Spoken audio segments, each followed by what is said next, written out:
love watching those drawn-out middle-link Banes, eventually Ultralisk games on this map. I've seen a couple of really fantastic ZvTs here. Polt versus Soppy is one that I will truly never forget. I think during the Battlegrounds Atlanta, that was such a cool game. But after that, I had one more game like that, which was almost as good. I think it was another Polt game as well. I forgot who the other Zerg was. So it will be fun. I'm excited, but above all, I'm curious to see what Scarlett will bring to the table, because he's definitely been switching it up in this matchup. And I think we're once more going to be a little surprised by what he will display. Well, we are in game now, and spawning down in the lower left-hand position, playing for Team Liquid, we've got the blue Terran player who won game number 1, looking to take this game and close out the series. We've got Bunny. And his opponent up to the top left, the red Zerg, playing for Team Acer, coming back in that second game, staying on NA, so maybe has a slight latency advantage here. It's Scarlett.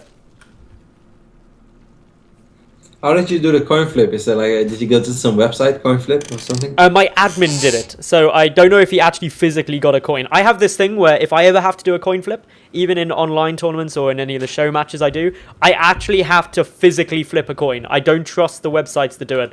Don't ask me why. I know it's completely irrational, but I just have to do a physical coin. Do you know that a coin flip is not completely 50%? I did. Yeah. It's something ridiculous though, isn't it? It's like 99 point something percent Yeah, that do. Yeah, because one side of the coin is heavier. I believe it's the tail side that is a little heavier. That's why heads will win a little more majority of the time, something like that. Is that with all currency, or is it No, just? I think with a few that were the most popular. I think definitely the 1 and 2 euro coin have it, but I'm not sure. I mean, I'm not sure how familiar you are with the euros. I spend quite a lot of time using euros because I travel a lot with the kayaking stuff. But I know one funny thing is I brought back. At one point I went from Russia to Europe to Sweden to England. So I had 4 currencies in my wallet, and I started giving out like £2 coins, or what I thought were £2 coins in England. And I didn't realize until about halfway through the day that I was paying for things with like €2, which nobody noticed. So if you ever come to England, just bring €2 coins and you'll be fine. You know, when they just introduced the euro, there were a lot of Dutch tourists who used to go on holidays to Thailand, and there is this coin, which I don't know how many buff it is, but it's, I don't know, if you convert it, it's like 13 cents or something, but it's exactly designed and has the exact same size, and yeah, even close to the same weight as the €2 coin, but actually it's worth 13 cents. So what people will do, they go to Thailand and they bring back like a crazy amount of those silly coins, and they would throw it in all those machines where you can buy Mars and Snickers and stuff, you know, and they would just take it. Or even gambling machines, slot machines would take it as a €2 coin. And my dad had a pop, and he was going crazy of all the fake €2 coins that he was receiving. We had something similar in England with vending machines. There was a strange currency that was identical to like a 50p piece. And so loads of students were rinsing vending machines for the equivalent of like 3p for all their snacks, which was quite amusing while it lasted. Anyway, a bit about the game that we're watching here. Nothing too crazy is going on. We got 2 Reapers, Hellion follow-up coming down from Bunny here. Scarlett, on the other hand, grabbing out those 2 gases now. Very, very normal stuff from her as well. Yeah, another gasless opening at first from her, even though she didn't wait a crazy amount of time. That's actually, like, I feel that those extractors are going down a little quicker than they normally would for a gasless opening. So I really wonder where he is going to go with this. And of course, he's taking both in a natural as well, which is a little harder to scout for Bunny. Bunny follows this up with that super economic opening, loses one of his Reapers. Bunny, that's an uncharacteristic mistake. Almost even ends up losing the second one, as I think he misclicked for a short second there. It's really important that he is going to pick up on these 2 extractors that are mining in that in-base natural Scarlet, because those are very, very difficult to scout. We'll see. Oh, the second Reaper gets taken down as well there, Roddy. That is... Wow. Okay, really, I didn't even see that. That's really irritating. Losing both of your Reapers at this stage, it massively reduces how effective the follow-on Hellions are, because you need the Reapers in that composition to soak up some of the Queen Fire, because they can back away and then regenerate up their health with their combat drugs passive. But now with just the Hellions... Power of the coin flip, Maddles. That's what it is. Power of the coin flip, that rigged coin. Because now the layer is halfway down. We do have circling speed going down behind this, but still, very, very quick layer for Scarlett. May allow her to go into Mutalisk ridiculously quick which could be very frustrating. It could also still be something else. I'm kind of just feeling Spire play, but I don't know. I might be wrong. We'll see. Either way, it's going to be cool. Of course, these queens are going to be able to happily block up the gap between the debris and the rams, so the Hellions don't really have a chance of getting up there. Meanwhile, behind this, if we take a look at what Bunny's doing, he's just adding in a couple more factories, going for the reactor on that factory, so not going to be a quick starport follow-up to this. Whereas Scarlett going in for the Spire, so should be seeing some Mutalisk style play out of here, and to be honest, I quite like that on this map. I think it's going to be very strong, considering the fact you know your opponent went for the Reapers into Hellions. The Marine count's going to be a bit lower than you might expect it to be. So, and above all, these Mutalisk are going to arrive a little quicker than Bunny would normally expect them, unless he has somehow picked up on what Scarlett is doing, but it's relatively hard for him to make that call for sure, because he didn't really see a whole lot, and he lost both of his Reapers, and he didn't throw down a single scan yet either, so it's a little tricky for him to make that call.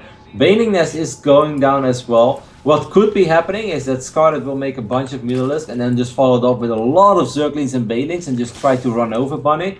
Because these Mutalisks this early on can definitely slow Bunny down. As Bunny already had a slow opening, you know, very economic, but that means very slow. And also double eBay. At least he got Rex number 2 and 3 before Engineering Bay number 1 and 2. But there's definitely opportunities for Scarlett in this game. Spire just about to finish on up. If we look at Scarlett's gas, she's got enough to produce 8, nearly 9 Mutalisks. Also good look to get the +1 down if she so chooses. Baning Nest also finishing up here as well. And if we look at, in terms of the response Bunny's got, there's 10 Marines out on the field at the moment, but he is producing 5 at a time. And that's going to really help him. Only thing he's lacking is any medevacs. Only 2 coming out now. So that's often a nice little target for Mutaflox early on, is to try and pick off the odd medevac, keep that count low. And they don't really have much to do to knock that number down to 0.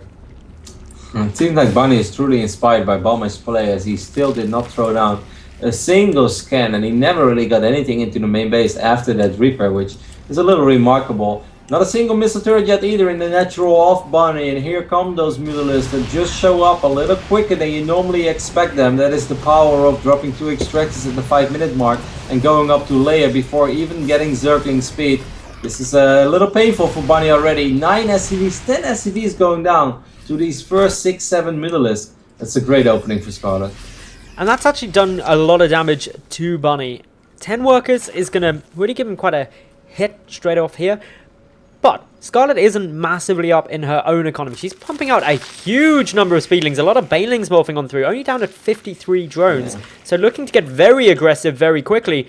I mean, I'm feeling kind of proud now, because that's sort of what I expected, and it's sort of what I mentioned roughly 2 minutes ago. This is a really cool play, and this can definitely work. It's like those Mutalisks did a good job in slowing Bunny down, and Bunny already had a slow opening. He does have quite a few Marines though, and of course there is no creep here, so he could still split his units properly. But maybe if the Zerglings can get us around, there are a few Hellbats in the mix. This definitely has to do a lot of damage / win the game. Ooh, she's using a lot of her Banelings on those Hellbats. That could be a mistake, but perhaps it just has too much. There's just a lot of Zerg here at the moment. A huge number of the Marines are taken down, but as you said, many of the Banelings eliminated on their Hellbats. More morphing through here. Scarlett looking to continue this on. Good production coming out from Bunny throughout this, but army supplies-wise, 55 to 26 in favor of Scarlett right now. Yeah, this is like semi all-in. At least it's all-in that has to do a lot of damage. He's making drones behind this, so he's not going super stubborn with this. Here come the Banelings. Look at that one bunker, by the way. That's Fort Knox, man. You're not going to break that bunker very easily, but the missile turret will be broken and more SCVs will fall. But let's not underestimate how big an investment this truly was for Scarlett. She made nothing but Zerglings and Banelings for the longest amount of time. Her evolution chambers are super late. She's droning up now again behind this, but yes, she has done a lot of damage, but she still needs to do more than this. But she still has a lot of units, so it's possible. Moving now towards that third base. A lot more Banelings heading down towards those SCVs. That should take pretty much everything down. 6 more workers killed. Does reduce the number of Banelings there. The Marines get picked up. Good control by Bunny. The Widowmine is taken out, but not before it had triggered. Scarlett should be able to pick off this third orbital, or at least force it away. Yeah, force it away is one thing. Picking it off, that would be massive, and I'm not sure if it's going to be that easy. The Banelings actually did break into Fort Knox, so I guess anything is possible if you truly believe in it. But picking up that orbital would have been very hard for her, because he just didn't have that many Mutalisks. And if you start putting all your damage output on that, then obviously the Marines will have free reign over the rest, and you will just end up losing a lot of units. But a lot of mining time has been lost for Bunny. A lot of SCVs have gone down throughout the entire game. 25 SCVs have died. Still though, he does have a massive upgrade advantage, and that is something that's pretty crucial in this matchup. Those upgrades helping, as are the missile turrets up by the natural base. A nice little thought by Scarlett there to try and move into the natural to pick off a few more workers, but thwarted in that plan by the static defense. Creep spread just really starting to ramp up now by Scarlett. So many active creep tumors spreading across the map, as well as trying to grab that 4th base. But economically, she's taken... Oh, she's only just really getting to the stage where she's in a good economic spot. Lost so much ground just for going to all that aggression. And if we look at this army moving across for Bunny right now, it's very formidable. Army. Yep. 55 Marines against only 9 Banelings now. A few more Banelings are on the way though. Scarlett, of course, would love to keep this fort base alive, but it's going to be very difficult, especially because Bunny is choosing the angle where there is no creep. And getting Banelings close to these Marines of Bunny, if there's no creep helping you, is going to get very difficult. Scarlett a little bit indecisive as well, if she wants to attack that army or not. In the end, she will end up losing that fort base. And I love how you pointed it out, Metals. It looks like Scarlett is in a fantastic economic position. You know, you look at the working count and you see 81 drones against 49 SPs. Wow, that's amazing. But that only happened in the last 2 to 2.5 minutes in this game. So it's very, very deceiving and doesn't really represent the true state of the game and even the economic state of this game. The Mutalisks again trying to get a little bit of damage down, but this is good missile turret coverage. Upgrades are currently 2-2 up against 0-0, although 1-1 soon to kick in for Scarlett, but an upgrade lead is still present for Bunny, which is really helping him here. Quite a few of those Banelings detonating up onto the Marauders. Good focus fire again by Bunny, who's pushing on in. 117 army supply to 86. This is the engagement though. Scarlett gonna be trying to get those Baneling connections. Good splitting by Bunny. That was beautiful. Beautiful. Really, really beautiful army control there by Bunny. Indeed, those were Korean level splits right there. Bunny once more showing us why he is one of the best performing non-Koreans over the last few months. Just excellent, excellent army control there. Was under a lot of pressure early on, but he bounced back. And as soon as you put this guy in a good position, he knows how to work with it. Scarlett does still have a lot of Banelings and Zerglings over here though, but of course he already took so much economic damage. Still, impressive hold in the end, but doesn't take away that those were indeed very beautiful splits. The 4th base is back up for Scarlett, so while she did lose a good number of workers, she should be able to get those back relatively soon, but she can't immediately. Having to produce a couple of Zerglings out in the immediate time to mainly replenish the Baneling count in case there's a follow-up push from Bunny. And of course, that follow-up push is already well in the making. The rally point coming across from all those racks, so much infantry making that slow advance forward, and my money would be on this 4th base being the main target of our Terran player here. And Scarlett is getting +2 flyer attacks as well, but she only has 7 Middlers, so I don't think that's extremely useful. Of course, if this game drags on, then it will eventually be nice little useful. counter-attack here. Sorry to interrupt you there. Exactly, this is a brilliant counter-attack. Widowmine does not get the shot that Bunny was hoping for. Second one is a little bit better, still not fantastic. See, burrowed a couple of Banelings on top of the ramp medals. I'm not sure if Bunny was paying attention. No, he wasn't. That was a beautiful move, knocking out a lot of that infantry. Scarlett is able to get a huge amount of damage done there. Wow. Only picking off 3 SCVs, but a lot of this infantry did manage to die. It actually forced Bunny to pull back, and I'd say that's the biggest win there for Scarlett, is she bought herself time. And that's what she really needs here. Didn't want that push coming through. Couldn't agree more. Really well said. Bunny scanned and he sees that that fort base is down. There are still a couple of burrowed Zerglings in his middle line as well. So the moment he decides to move out, Scarlett is again going to be buying more time for herself. I really thought that this game was close to ending, but I underestimated Scarlett's ability of just not dying and never giving up. Of course, 3-3 Marines will still make this tricky, but I really feel things are going her way right now. That she's the one dictating the pace of this game.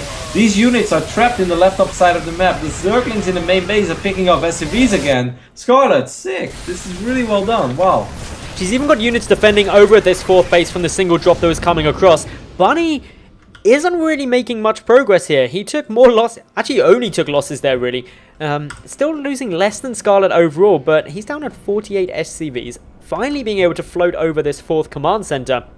But Scarlett battling back into this game in a very impressive fashion, considering I definitely thought she was on the brink of defeat a long time ago with that little push across. Yep. Yep, after that first engagement where she used all of her banelings, and it just seemed that Bunny still had so many bio units alive. It really almost seemed like it was the end. And you know, it's kind of difficult to say what is the true state of this game. I kind of still like Bunny's position. I thought that would have gone worse for him. He lost a couple of units on the left top side. Of course, there is still the drop on the top side of the map as well. Scarlett again is going to try to counterattack, but these are 3-3 bio units. You want to be careful how you engage those, because things can go very badly, very quick. But so far it looks promising. And again, she burrows a couple of banelings on the ramp. This time Bunny is aware of it though. Bunny knocks those out nice and quick, moves up into the main to try and deal with these Mutalisks. Down to the third base, a couple of Zerglings are actually having a bit of a field day. 22 SCVs have been taken down here. This is becoming quite catastrophic. There is a counter drop, but what can it really do? Well, it's actually doing quite a bit. Those are 3-3 Marines, and if he positions them better, they should be able to kill Zerglings for days. Banelings is a different story though. Still, it was an okay maneuver. Again, Scarlett burrowed a couple of Zerglings in the main, so he will unburrow them as soon as Bunny moves out. This is really a clinic of how to play ZvT when you're a little bit behind. Just counter-attacking, buying time for yourself. Awesome play by Scarlett. This is really exciting to watch. It's the burrow play, which I'm absolutely loving. Just burrowing these lings and then unburrowing them is causing Bunny quite a lot of problems. It's just picking off the odd reinforcement, able to take down a couple of additional workers each time. And I'd no longer say Bunny has an advantage here. If anything, Scarlett is now getting herself into a very strong spot.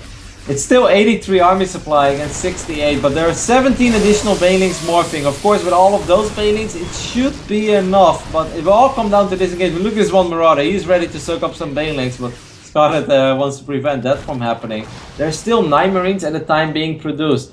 You see, Nimbus creates some pretty epic little ZvTs. Worth noting that Scarlett is on equal basis to Bunny, but Bunny's down quite low in terms of the SCV count. He can make up for that with the muling. So even though the work count is heavily in Scarlett's favor, she's still not at this beautiful spot. 69 workers when you're 24 minutes in the game, never having really got up to the 70 plus mark, isn't ideal.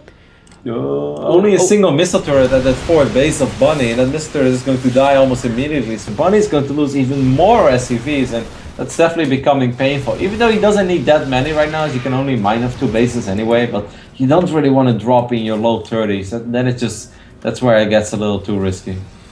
These Mutalisks are going to continue on harassing. There's a good group of Marines here. A drop being attempted by Bunny at the moment. However, Scarlett is way on top of that. Should go straight towards the natural base actually. Where are the Mutalisks? Mutalisks were all the way on the other side of the map. They're making their way over, but maybe a few drones could die over here, maybe a queen. The Spire would be a great pickup, but I don't think that Bunny's going to be able to do that. But might get a Mutalisk or 2 over here, maybe even 3. 2, 3, 4. Okay, that was a very successful drop. Picking off 4 Mutalisks like that.